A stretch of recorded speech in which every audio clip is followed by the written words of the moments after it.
براہ راست آپ کو اسلام آباد لیے چلتے ہیں، جہاں مسلم لیگ نون کے نائب صدر مریم نواز پیشی کے بعد میڈیا سے مخاطب ہیں۔ دیکھیں، مفاہمت تو جو اس ملک کا حال اس حکومت نے کر دیا ہے، اور عوام دشمنی کی جو مثال انہوں نے قائم کی ہے، اس میں مفاہمت کا تو کہیں مجھے نہیں لگتا کہ ان کے ساتھ بات بھی کرنی چاہیے۔ مفاہمت تو بہت دور کی بات ہے، اور اس وقت تو پوری کوشش یہ ہونی چاہیے کہ اس حکومت کا راستہ روکا جائے، اگلے جو دھاندلی کے پلانز یہ بنا رہے ہیں ان کو روکا جائے، تاکہ ہمیشہ کے لیے اس حکومت سے اور ایسی جو حکومتیں ہوتی ہیں جو لائی جاتی ہیں، مسلط کی جاتی ہیں، ان سے عوام کی جان چھوٹے۔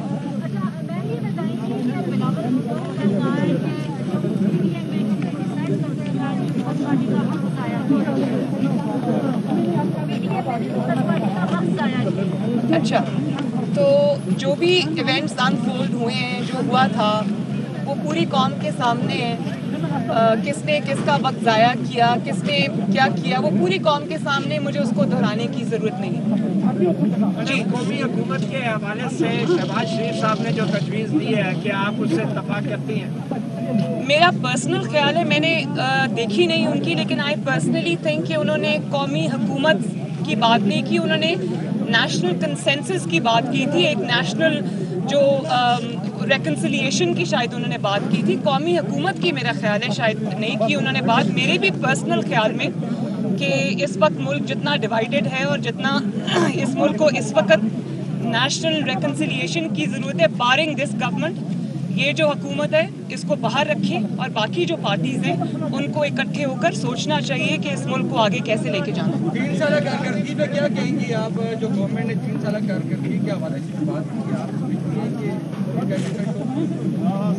بڑے مذہقہ خیز بات ہے۔ میرے خیال ہے کارکردگی کا مطلب یہ ہوتا ہے کہ کچھ اچھا، کچھ برا، یا کچھ اچھا، اس کو تو کارکردگی کہنا ہی نہیں چاہیے، اس کو تو تباہی اور بربادی کہنا چاہیے۔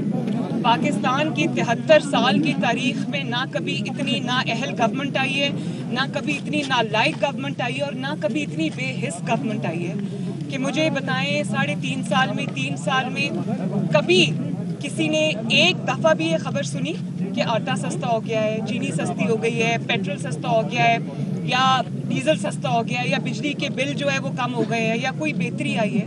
لاقانونیت کا آپ حال دیکھیں کہ جگہ جگہ جس طرح آج کل زیادتی کے واقعات ہو رہے ہیں، اور وہ جس طرح سے ان کو ڈیل کیا جا رہا ہے، میں نے پاکستان کی تاریخ میں کبھی یہ نہیں دیکھا۔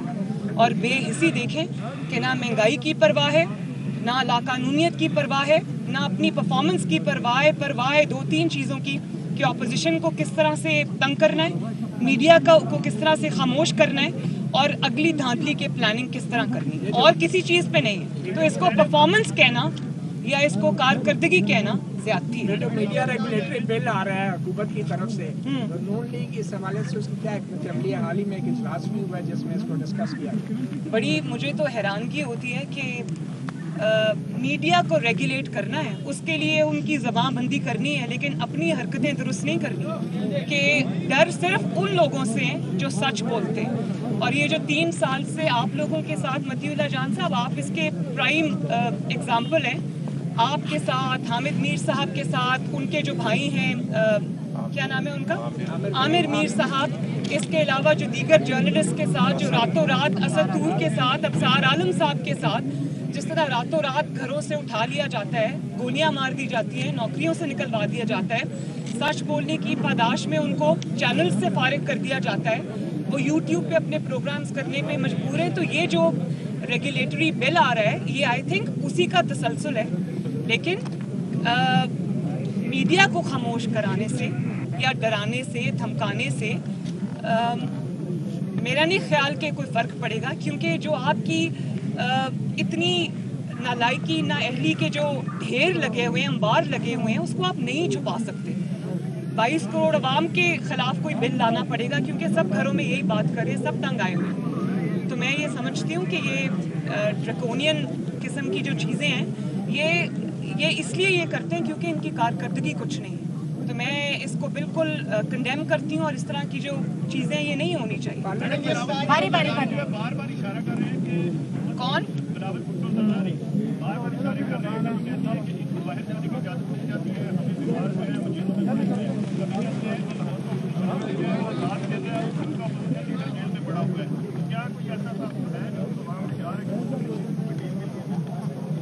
میرے ابھی ریسنٹ اگزامپل یہ ہے کہ میرا ایک ہی بیٹا ہے اور اس کا نکاح تھا، میں نہیں جا سکی اور اس کی اجازت نہ میں نے مانگی ہے نہ میں ان سے مانگنا چاہتی تھی. تو اگر اجازت آرام سے ملتی ہوتی، جا سکتی ہوتی، اور اگر ان سے میں ریکویسٹ کرتی، مجھے پتا ہے نا کہ یہ سب یہ بہانے ہیں اور جو مسلم لیگ نون نے برداشت کیا ہے اس کی مثال نہیں کبھی ملتی. تو یہ بات کرنا جو ہے یہ میرا نہیں خیال یہ مناسب بات ہے. تو ابھی آپ کے سامنے ایک ایگزامپل ہے. مسلم لیگ نے عوام کو ریلیز دیا، حالی کے ملک میں ہر طرف لوگوں نے ریل پھیل دی، لیکن آپ کی قائد اسکول سے بھاگ گئے. آپ کہتے ہیں کہ ہم کرتے ہیں واپس آ کے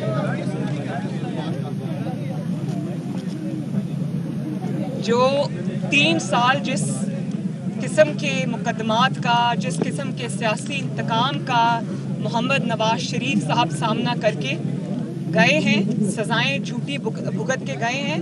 ارشد ملک کیس کی گواہی آپ کے سامنے ہے اور ارشد ملک میں نے بتایا کہ ان کو دباؤ میں لا کے نواز شریف کے خلاف جھوٹا فیصلہ دینے پر مجبور کیا گیا. اس کے باوجود وہ سزائیں بھگت کے گئے ہیں تو وہ اپنے حصے کا پورا قرض، بلکہ اپنے حصے سے زیادہ جو قرض ان پر واجب تھا اس سے کہیں زیادہ ادا کر کے گئے. وہ میں آج پھر یہ بات کہنا چاہتی ہوں کہ یہ ناجائز نااہل حکومت ہے، مسلط کی گئی حکومت ہے. اس کا جو احتساب ہے اس کو احتساب کہنا بھی زیادتی ہے. وہ انتقام ہے اور اس انتقام کو جتنا فیس کر لیا.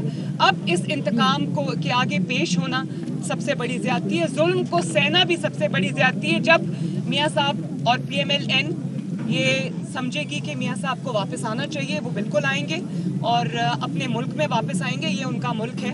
لیکن یہ جو اس حکومت کے آگے، اس کے انتقام کے آگے پیش ہونا کوئی عقل مندی نہیں.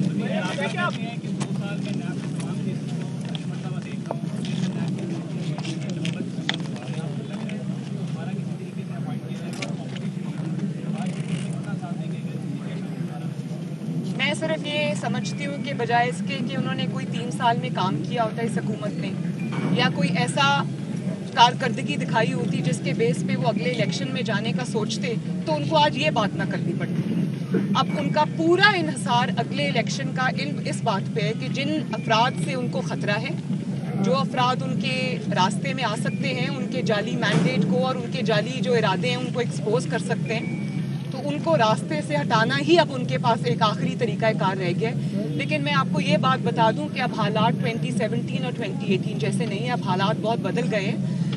ابھی تو یہ سب حکومت میں ہے تو اس قسم کی باتیں کر بھی دیتے ہیں، سن بھی لیتے ہیں لوگ، لیکن بہت جلدی آپ ہر چیز بدلتی ہوئی دیکھیں گے انشاءاللہ.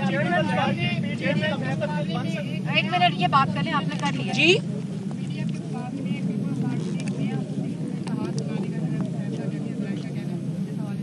I wish them the very best of luck. جی آپ بات کر لیں. میڈم چیئرمین نیب کے حوالے سے شہباز شریف صاحب کیا ان کی حمایت کریں گے یا دوبارہ سے ان کو نامینیٹ کیا جاتا ہے؟ شہباز شریف صاحب سے پوچھ کے بتاؤں گی. مریم یہ بتائیں کہ کچھ دن پہلے اپوزیشن لیڈر شہباز شریف کو پاکستان ٹیلی ویژن پہ ان کی تقریریں چلائی گئی، تو آپ ایک سرکاری میڈیا کی طرف سے اس جسچر کو کیسے دیکھتے ہیں؟ بڑی اچھی بات ہے. میں تو ویسے حیران ہو گئی تھی جب مجھے پتہ چلا، تو میں چینل چینج کر کے دیکھ رہی تھی کہ واقعی چلا رہے ہیں یا نہیں چلا رہے. تو آپ تھینک یو. کی تقریر نہیں چلائیں گے؟ بھائی میری تقریر چلائیں گے تو وہ اپنا ہی PTV کو بند کر کے ان سب کو جیلوں میں ڈال دیں گے. Thank you.